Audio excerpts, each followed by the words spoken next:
चलिए, तो अब हम पहले सत्र के दूसरे भाग में हम आ जाते हैं और अब हम इसके बारे में चर्चा करेंगे, जैसे कि एंटरप्रेन्योरशिप जो आप करते हैं या उद्यमकर्ता जब कोई नया बिज़नेस स्टार्ट करता है, तो उसको क्या-क्या हर्डल्स या चैलेंजेस आ सकते हैं और किस तरीके से आप फाइनेंशियली स्थिरता ला सकते हैं बिज़नेस में और किस तरह के बिज़नेसेस होते हैं या एंटरप्रेन्योरशिप जो छोटे-छोटे बिज़नेस आप खोलते हैं, वो कितने तरह के होते हैं। तो सबसे पहले शुरुआत करते हैं कि ऐसी क्या-क्या कठिनाइयाँ, परेशानियाँ या रुकावटें आप सोच सकते हैं एंटरप्रेन्योरशिप यानी उद्यमिता के में जो आ सकती हैं। सबसे पहला आता है इनोवेशन या आइडिया। इसका मतलब जो आपका नवाचार है या जो आइडिया है, विचार है उसके। आपने देखा होगा कि जनरली आप आइडिया जो सोचते हैं वो ऑलरेडी कोई ना कोई सोच चुका होता है, कोई ना कोई ऑलरेडी उसे कर रहा होता है, तो डेफ़िनेटली कहीं न कहीं एक आपके प्रतियोगी होते हैं, कॉम्पिटिशन हमेशा रहता है। अम, बट जो इम्पोर्टेंट आइडिया है, जो इम्पोर्टेंट चीज़ है इसमें जो महत्वपूर्ण चीज़ है कि आप अपने उस नविचार को या अपने उस विचार को कैसे एग्ज़ीक्यूट करते हैं या उसको आप कैसे प्लान आउट करते हैं, उस पे काम करते हैं, वो ज़्यादा इम्पोर्टेंट है। किस तरीके से आप अपने सही ग्राहक जिसको आपके प्रोडक्ट की या सेवाओं की ज़रूरत है, वो आप कैसे आइडेंटिफ़ाई करते हैं और किस तरीके से आप कस्टमर्स की ज़रूरतों को पूरा करते हैं, वो एक ज़्यादा इम्पोर्टेंट बात है। आपने देखा होगा आपकी जो फ़ेवरेट कंपनीज़ हैं मार्केट में जो हैं, वो कहीं न कहीं उनके जो प्रोडक्ट्स हैं, उनकी सेवाएँ हैं, वो समहाउ उनका स्टार्टअप एक जैसा ही होता है जो तो बेसिकली इट्स इम्पोर्टेंट कि कौन सी कंपनी अगर कोई कंपनी बेहतर परफ़ॉर्म कर रही है दूसरी कंपनी के मुकाबले, तो हमें ये देखना बहुत ज़रूरी है कि वो किस तरीके से अपने काम को कर रही है, किस तरीके से अपने कस्टमर्स या ग्राहकों को बाँध रही है, किस त उनको लुभा रही है अपने प्रोडक्ट्स या सेवाओं से और कैसे अपनी जो कस्टमर्स हैं, जो ग्राहक हैं, उनकी ज़रूरतों को पूरा कर रही है। दूसरा एक कॉमन हर्डल या कठिनाई या रुकावट आ सकता है, वो है समय को लेके। जनरली क्या होता है कि जब भी अपनी कंपनी स्टार्ट करते हैं, अपना बिज़नेस स्टार्ट करते हैं, उसमें डेफ़िनिटली समय लगता है, लेकिन बहुत इम्पोर्टेंट है आप अपने समय को कैसे मैनेज करते हैं, इसमें चीज़ सबसे ज़्यादा इम्पोर्टेंट है। आपको ये भी देखना है कि ऐसी कौन-सी विषय हैं, कौन-सी चीज़ें हैं, कौन से मैटर्स हैं, जो सबसे ज़्यादा आपका समय लेती हैं और उनको आप किस तरीके से टाइमली मैनेज करते हैं। हमको लगता है कि हर चीज़ एकदम परफेक्ट होनी चाहिए तभी सब काम होगा पर ऐसा नहीं है। हमेशा हम सब चीज़ परफेक्ट नहीं होनी चाहिए, सही होनी चाहिए, अच्छी क्वालिटी की होनी चाहिए लेकिन अगर आप कहें परफेक्शन तो वो ज़रूरी नहीं है क्योंकि समय भी बहुत इम्पोर्टेंट चीज़ है। आप चीज़ों को जितना ज़्यादा समय लेंगे चीज़ें डेफ़िनिटली परफेक्ट होंगी लेकिन एक लिमिट के बाद वो चीज़ जो है अगर वो समय से बाहर हो जाएगी तो डेफ़िनिटली वो परफेक्शन किसी काम का नहीं आएगी और कई सारे आपने देखे होंगे छोटे जो प्रोजेक्ट्स होते हैं वो हमेशा साइड बिजनेस ही शुरू होते हैं। तीसरा टीम, आपकी जो टीम है वो कैसी है बहुत इंपॉर्टेंट मैटर करती है। मैंने आपको बताया था कि शुरुआत में तो एक एंटरप्रेन्योर को उद्यमकर्ता को अपने आप ही अपना बिजनेस स्टार्ट करना होता है। मोस्टली वो काम खुद कर रहा होता है लेकिन जैसे-जैसे धीरे-धीरे आपका एंटरप्रेन्योरशिप जो आपका बिजनेस है वो ग्रो करता है, आपको सही टीममेट्स लोगों की ज़रूरत होती है। लेकिन ये आपको ध्यान में रखने की चीज़ है कि जो आपकी टीम है वो बहुत-बहुत इम्पोर्टेंट है बिकॉज़ आपने एक अच्छी टीम अच्छे लोग ऐसे नियुक्त करने हैं जो आपके बिज़नेस को ग्रो कर सके। चाहे फिर वो अकाउंट्स ऑफ़िसर हो, चाहे वो उसको एग्ज़ीक्यूट करने के लिए सेल्स मैनेजर हो या एचआर मैनेजर हो, जो भी हो। लेकिन जो आप अपनी टीम क्रिएट करेंगे, जो लोग आप अपने अंडर रखेंगे आपका काम करने के लिए, वो बहुत अच्छे होने चाहिए, उनकी निपुणता अच्छी होनी चाहिए और वो सही से, जोश से, अच्छे से काम करें। चौथी चीज़ आती है फंडिंग जो एक कहीं न कहीं रुकावट बन जाती है, लेकिन मैंने अपने जैसे पहले भी बताया था कि ऐसा नहीं है कि हमें बहुत ज़्यादा पैसे चाहिए इस काम को करने के लिए। जनरली हमें 50,000 से लेकर 2 लाख के बीच में 5 लाख से लेके 20 लाख तक के बीच में हमको पैसे की ज़रूरत होती है कुछ भी स्टार्टअप शुरुआत करने के लिए और जनरली ये पैसा आपको या तो लोन्स में मिल सकता है बैंक से या कई भारत सरकार की स्कीम्स है उसके तहत भी मिल सकता है या आप अपने परिवार या मित्रों से भी लोन ले सकते हैं।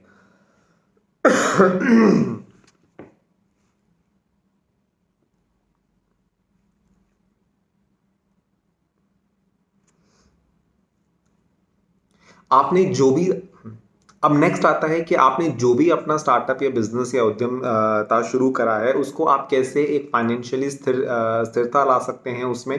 दो चीज़ें बहुत महत्वपूर्ण है। आप जो भी बना रहे हैं, या तो आप प्रोडक्ट बना रहे हैं, कोई सामान बना रहे हैं जिसको आप फाइनली बेच रहे हैं, या तो उससे आपको पैसा आएगा जिससे डेफिनेटली आपका जो बिजनेस है जो है वो सस्टेन होगा, या आप कोई ऐसी सर्विसेज मुहैया करा रहे हैं, ऐसे सॉफ्टवेयर बना रहे हैं ग्राहकों के लिए जिससे आपको कंटिन्यूसली पैसा आता रहेगा।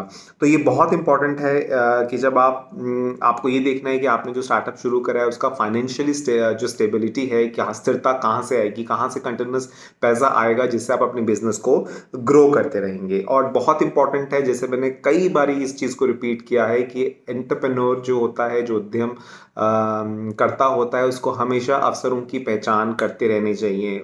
बिजनेस हमेशा एक ही स्पेस पे नहीं चल सकता है। समय रहते, मार्केट रहते, मार्केट में जो चेंजेस आ रहे हैं उसके हिसाब से नई नई अपॉर्चुनिटीज़ को एक्सप्लोर करना और उन अपॉर्चुनिटीज़ का फ़ायदा उठा के अपने बिजनेस को ग्रो करना। ये देखा गया है कि विद इन अ ईयर, एक साल के भीतर करीबन 20% स्टार्टअप्स जो उद्यमता होते हैं वो बंद हो जाते हैं, वो फेल कर जाते हैं, वो ग्रो नहीं कर पाते हैं।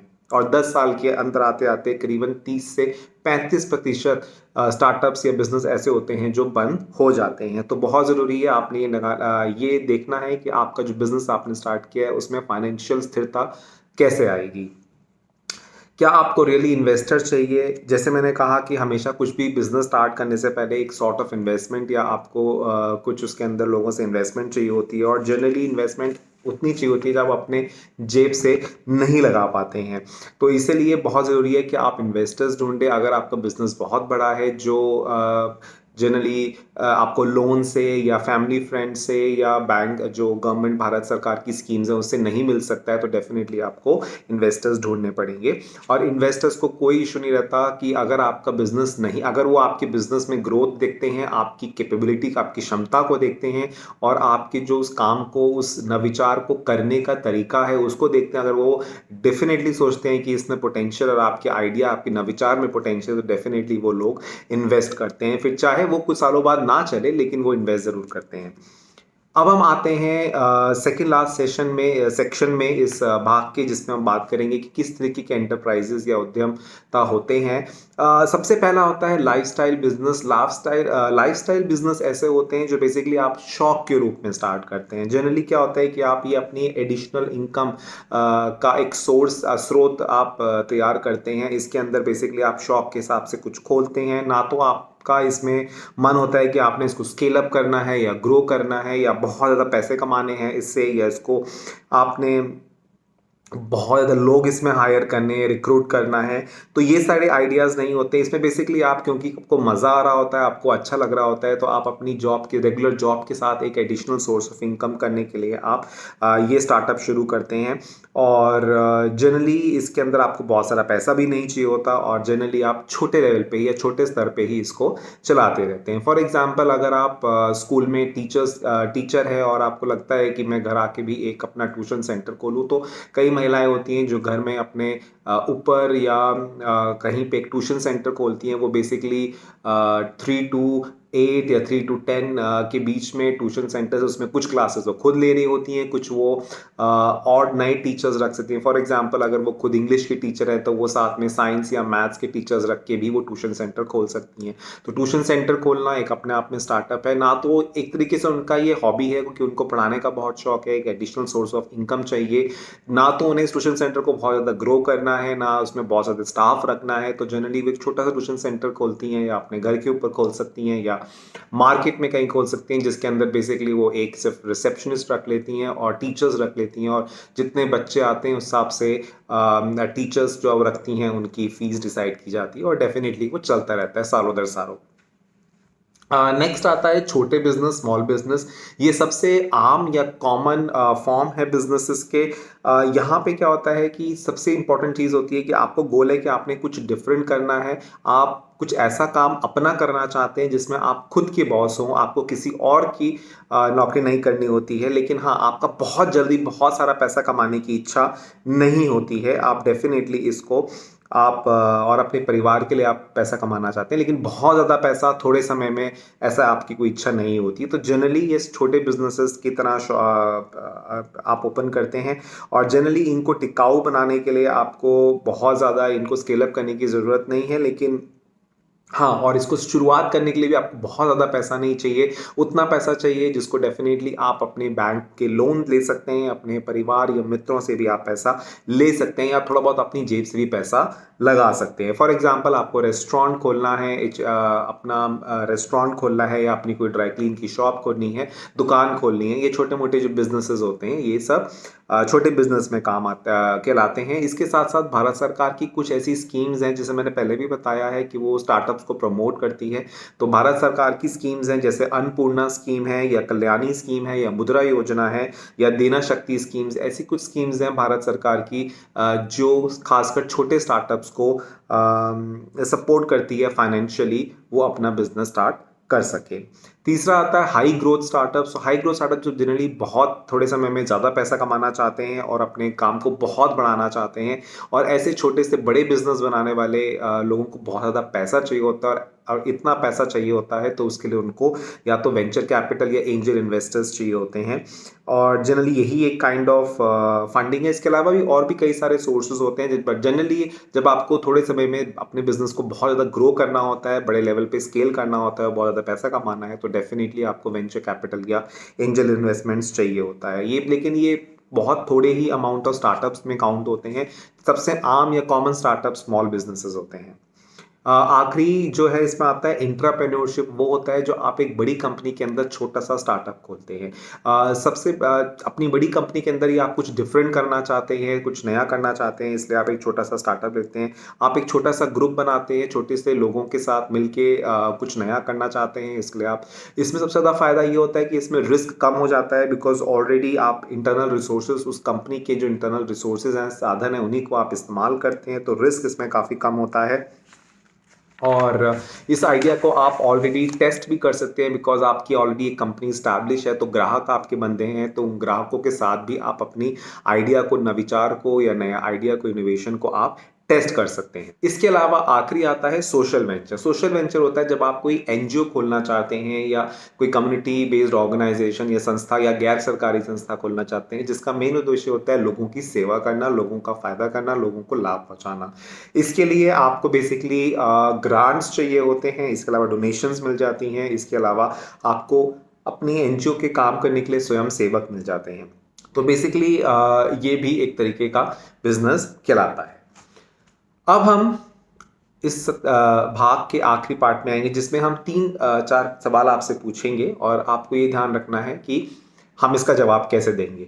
पहली चीज़ आती है कि हमारे में दिमाग में आता है कि smartness is enough for startup. क्या आपको लगता है कि जो आप बिजनेस खोलना चाहते हैं, स्टार्टअप करना चाहते हैं, जो आप उद्यम अपना बिजनेस खोलना चाहते हैं, क्या उसके लिए सिर्फ बुद्धि चाहिए, दिमाग चाहिए? तो ये आप जान लीजिए, ऐसा बिल्कुल भी नहीं है। स्टार्टअप करने के लिए, अपना बिजनेस खोलने के लिए आपको सिर्फ और सिर्फ बुद्धि की ज़रूरत नहीं है। बुद्धि के साथ साथ उसको, अपने आइडिया को, नविचार को आप कैसे अमल करेंगे, कैसे उस पर काम करेंगे, वो ज़्यादा इंपॉर्टेंट है। जैसे मैंने आपको पहले कई बार बताया है कि सिर्फ आइडिया होना, आइडिया बहुत लोगों के पास होता है, और सिर्फ आइडिया होने की कोई वैल्यू नहीं है। आप कहीं भी जाएंगे, अपने मित्रों से पूछेंगे, तो उनके पास भी वही आइडिया होगा, या थोड़ा बहुत हटके आइडिया होगा जो आपके पास है, लेकिन उस आइडिया को करना, अमल में करना, उस पर काम करना ज़्यादा महत्वपूर्ण है। आप उसके लिए कैसे उसको अनुकूल बनाते हैं, लोगों के लिए, ग्राहकों के लिए, उसके लिए कहाँ से कैसे साधन इकट्ठा करते हैं, कब और किससे कैसे मदद लेनी है, उसके बारे में आप जानकारी रखते हैं, ये ज़्यादा महत्वपूर्ण है आपके लिए। और प्लस इन सब के साथ आपके पास जो टीम है, उसमें कितनी प्रतिभा है, कितनी प्रतिभाशाली आपकी टीम है, जो लोग हैं आपके अंडर, वो कितने, उनकी क्षमता है, उनकी कितनी प्रतिभा है, वो ज़्यादा मैटर करता है। तो ध्यान रखिएगा, कभी भी अगर आपको अचीव करना है, आपने सफलता हासिल करनी है एक अपने बिजनेस में, स्टार्टअप में, तो आपकी जो स्किल है, जो कौशल है, उसके साथ साथ आपकी जो बुद्धि है, उसके साथ साथ आपकी मेहनत, ये सब चाहिए। सो मेहनत चाहिए आपको बहुत ज़्यादा टैलेंट चाहिए, अपनी बुद्धि चाहिए, उसके साथ साथ आपको उसमें लग के कंटिन्यूसली उस पर मेहनत करना है, तभी आप अपने स्टार्टअप को, अपने बिजनेस को सक्सेसफुल बना पाएंगे।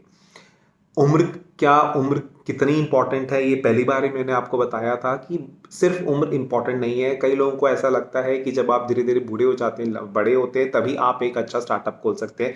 लेकिन सच्चाई ये है कि कई बारी छोटी उम्र में भी बच्चे भी, नहीं तो 18 17 18 साल की, मतलब जिन्होंने अभी कॉलेज भी जाना शुरू नहीं किया है या कॉलेज जाने वाले हैं, ऐसे लोग भी अपने बिजनेसेस खोलते हैं। इसका बहुत अच्छा उदाहरण है Ritesh Agarwal, CEO of OYO rooms. आपने देखा होगा ओयो रूम्स इस समय भारत में एक बहुत बड़ी कंपनी है, जो होटल जो चेन से काफ़ी अच्छे और टाई अप करती है, रूम्स आप बुक करते हैं। सो रितेश अग्रवाल एक बहुत अच्छे उदाहरण है इस चीज़ के कि कम उम्र में भी आप अपना स्टार्टअप या बिजनेस खोल सकते हैं। तो उम्र जो है कोई बाधा नहीं है एंटरप्रेन्योरशिप के लिए। और अगर हम नायका की सीईओ फाउंडर की बात करें, दैट इज़ तो वो भी अगर आप बात करें तो वो उन्होंने 45 साल की उम्र में अपनी कंपनी को इस्टेब्लिश किया और आज उसको सेंसेक्स में रजिस्टर कराया। तो डेफिनेटली ये भी एक बहुत अच्छा उदाहरण है कि कम उम्र या ज़्यादा उम्र कोई बाधा नहीं होती है एंटरप्रेन्योरशिप या बिजनेस खोलने की।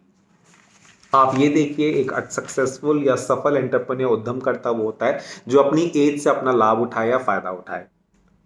और लास्ट ये है कि आप तक जो आपको पढ़ाया गया, जो मैंने आपको सेशंस में बताया, उन सबको आप दोबारा से सुने और कोशिश कीजिए कि आप अपनी लाइफ में कुछ भी छोटा स्टार्टअप हो, शुरुआत कीजिए। आइडिया सोचिए, उस आइडिया को करने की योजना बनाएं और योजना को बनाने के बाद उसे कैसे अमल में लाएं, उसके लिए आप तैयारी कीजिए। मैं जल्दी आऊँगा दूसरा सत्र लेके। तब तक के लिए आप मेरे पहले सत्र में जो पढ़ाया गया उसको दोबारा से सुने, अच्छे से सुने। और कुछ भी प्रश्न हो तो आप प्रोजेक्ट दृढ़ता की टीम से पूछ सकते हैं। धन्यवाद।